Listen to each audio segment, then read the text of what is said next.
Hello everyone, your friendly neighborhood Haven here. I got a new build video for you, so let's get into this, shall we? Now, for this build, what I'm going to be doing is I'm going to be running a Prismatic Hunter with the Mask of Bakris. I'm going to go with an Arc Super, because I like generating ionic traces, and I will get into that. Storm's Edge is going to be the super of choice here. Now, it should be mentioned, I could use Silence and Squall. Not going to, don't like it for this. Besides, you kind of lose that throwing kunai aspect with the ninja, you know what I mean? Next up, we're going to be going with Withering Blade for the abilities. Because one, you give a stasis debuff to an enemy, which plays into the seasonal artifact. And two, you get two of them. Not to mention, with the prismatic aspects and fragments, you can get Radiant. And Radiant is good because that gives you a nice positive damage buff. Next up, I'm going to be going with Grapple. This part is optional. You don't have to choose Grapple. I prefer Grapple, and I'll show you why in a little bit. Now, as for the aspects, what we're going with is Winter Shroud. When you dodge near an enemy, you slow the enemy, and we're going to be dodging a lot. And I mean a lot. So that freezes the enemies up for us and allows us to shatter them like little icicles on the side of the road. Then we're going with Threaded Spectre because, come on, you're playing into the ninja theme, you know what I mean? So you gotta have like the distraction version of you that gets deployed, like Naruto with a log. So that, and anytime an enemy gets close to it, they blow up and spawn threadlings everywhere. Now, as for the fragments, we're going with Facet of Hope. While we have an elemental buff, our class ability will regenerate quicker. We're going to be giving ourselves Radiant. So when we get Radiant, we get class ability back. We can also generate Frost Armor with this build, but we'll get into that in a little bit. Next up is Facet of Awakening. Repeatedly defeating targets light or darkness damage or super final blows generates an elemental pickup of our matching damage type. We're going to be making an Ionic Trace. The Ionic Trace will then come back and give us ability energy, and that's kind of awesome, and that's kind of what we're going for. That helps us keep up our dodges and our melee and everything else we got going. Now, Facet of Sacrifice, while you have a Solar Arc of Void buff, our ability Final Blows grant Darkness Transcendent Energy. That's crucial. That's got to be what we're going to be using a lot of for this build, and you'll see why, and I will get into it. Like I said earlier with the shurikens, Facet of Dawn, powered melee hits when we hit an enemy will get us Radiant. We have two shurikens, so that means we can get Radiant twice if we need it. And this will allow us to not only help fight barrier champions, but this will also allow us to generate both Darkness Transcendent Energy and keep us powered up. Lastly, we got Facet of Honor. Collecting an elemental pickup or destroying a tangle generates Transcendent Energy of the same type. We're going to be creating Ionic Traces, so that's Light Transcendent Energy. And any elemental pickup we get also will help generate more Transcendent Energy of that kind. And that's it for the whole subclass aspects, fragments, and abilities. Now, as for the gear, we're going to be using Outrageous Fortune because this season, solar weapons, when attacking an enemy with a stasis debuff or a strand debuff, will get more damage on top of their tier damage, which makes this really powerful. Then, we're going to be using the Ergo Sum. Now, what we're going to be doing with the Ergo Sum is we're going to be using the caster frame. You do not have to have the caster frame. I prefer the caster frame because it gives me range. However, if you're an up-close and personal kind of person, feel free to use any other kind of frame that you like. But it always has to be Arc Conductor for this. There's a good reason it has to be Arc Conductor, and you will see it in action very soon. Now, this part, I went with Blast Furnace because I like it for its anti-barrier properties. However, you can use any other weapon. Like, I recommend Faustus Decline because you have Rhyme Stealer, which when you destroy a stasis crystal, or a frozen target, you get frost armor. That builds into the seasonal artifact. Same with the headstone and the braid legacy. So you get ability energy from this, and these two will generate frost armor, which builds into the seasonal artifact. And I also just like high caliber rounds. Now, as for the exotic armor, you are going with Mask of Bakris. While you have a Stasis or Arc super equipped, your dodge becomes a longer range, faster moving shift that partially cloaks during use. After shifting, your Stasis and Arc weapons gain a stacking damage bonus for a short time. Final blows with this weapon activate refund class ability energy. Now, here's the thing. This originally did say Arc, and it still works with Arc. Bungie must have tweaked something in the API. I actually stopped recording this video just to check that it still works with Arc. And yes, it does still work with Arc. So it's Arc or Stasis, either one will work. I'm going with Arc. As for the armor mods, like I said, you could use any kind of special weapon you all want, really. And I have special ammo finders on in case I want to try anything else, but I went with Blast Furnace instead. Next up, for the arms, I went with 3 melee fonts. So that will give me up to 100 melee energy once I have an Orb of Light. And that's something I keep up to increase how fast I can throw the shurikens and how often I get them back in case I do not have my class ability fully charged. I also gave myself a minor armor mod weapon. Armor wise, for the chest, charged up. This way we keep the extra stack and we have longer uptime for the fonts. Everything else is situational, depends on what you're playing. The legs, same deal, stacks on stacks with orbs of restoration and an enhanced athletics. This way you can keep up your abilities even quicker and you can move around more freely. This is actually very useful for this build because you will be moving around a lot. So having the extra speed really pays off. Then lastly, we have a Reaper mod since we're going to be using our class ability very frequently. Powerful attraction, so every time we dodge, we pick up the Orb of Light after we get an final blow. And then time dilation, the decaying charge on our orbs and fonts and everything is much longer.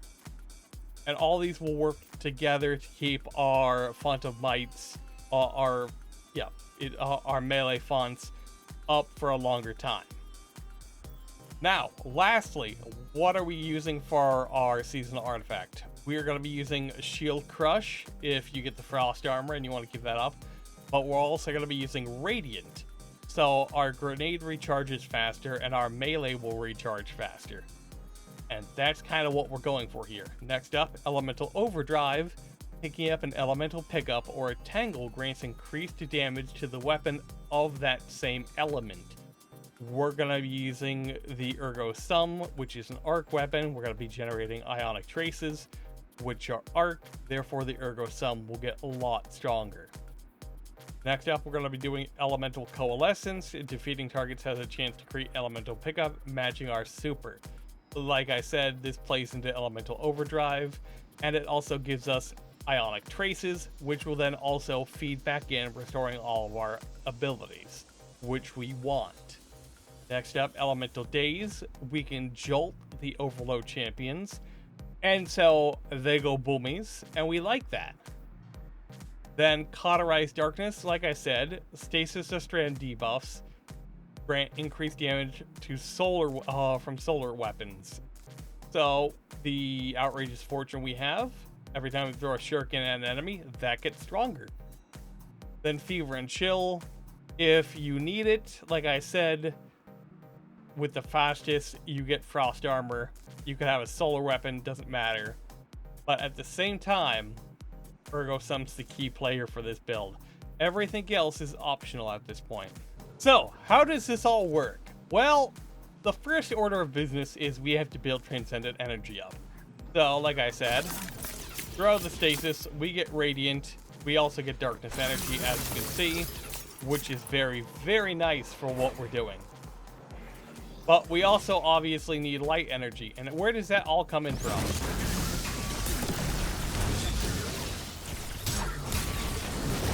See, the goal here is to get these powered up enough.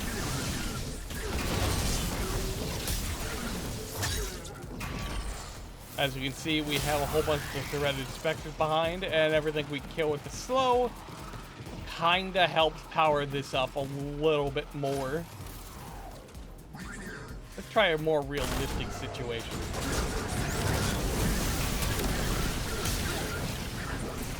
Now, Arc Conductor is key. The Arc Conductor for this entire build is what is going to be helping us get all the kills. As you can see, we now have the Arc Conductor, and we just breeze through the enemies, no problem. Now, the moment we become Transcendent, we can drop that down, and that will generate special ammo for the Ergo Sum, basically allowing us to do this non-stop, back and forth, while generating more ammo.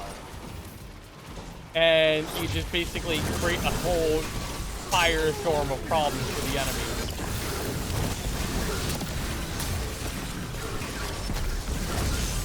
Generating specters, dropping the grenade, generating more special ammo. As long as you have Transcendence and enemies, you can keep generating special ammo.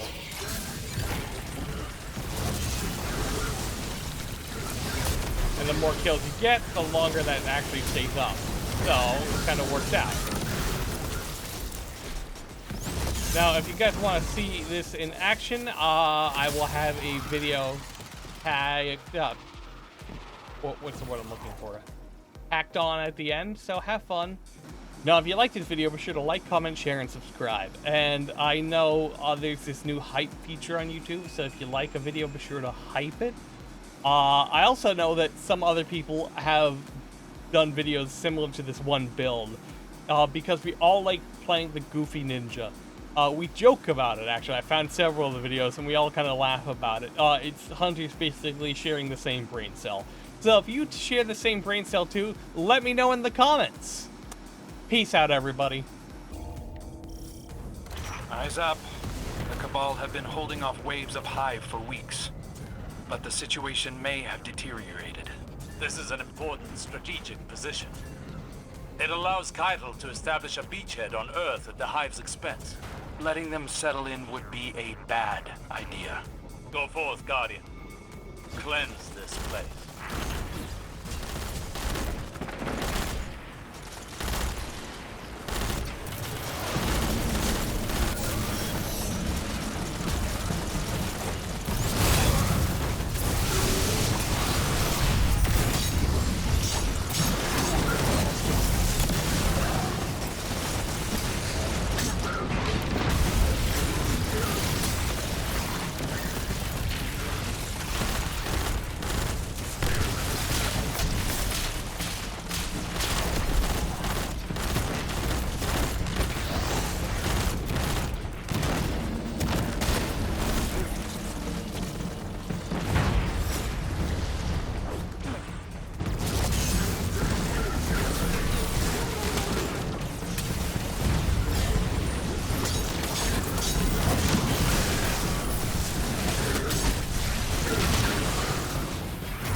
Cabal would risk everything for a chance at retribution against the Hive. So much rage, so much suffering. You saw what the Hive did to the Elixni on the shore. That would push anyone to their limit. Red War proved that the Cabal have no limits. Then let's give them some.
I have eyes on their commander just up ahead. Cabal honor will dictate that he'll have to answer your challenge. Time to fight fire with fire. Or bullets. No, your choice.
Cabal will retreat without their commander. Unfortunately, the same cannot be said of the Hive. That's another fight for another day. Impressively done, Guardian.